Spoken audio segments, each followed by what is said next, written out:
Welcome to the Slop Farm. Enjoy the video. You start by identifying the actual key or key combo that performs page down on your laptop. Look for a dedicated page down label or a secondary legend often paired with the down arrow. If so, you'll use FN plus down. Once done, make sure the document or web page is active so keystrokes go where you expect. If your laptop has an FN lock, toggle it now so you don't have to hold FN constantly. This saves time when practicing the next steps. Now you execute the scrolling. Press page down or FN plus down once to jump one screen. Hold the key to continue scrolling down repeatedly.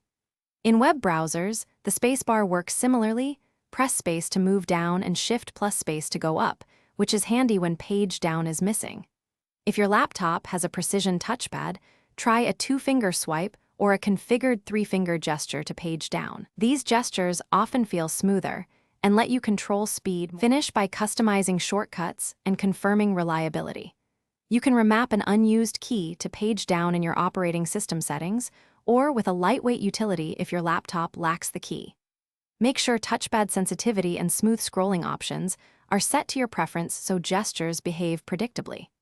If pressing the expected keys does nothing, test with an external USB keyboard to determine whether the problem is hardware or software. That single test usually tells you whether to repair the laptop or change a setting.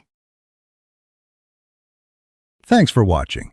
Consider subscribing if we helped you today.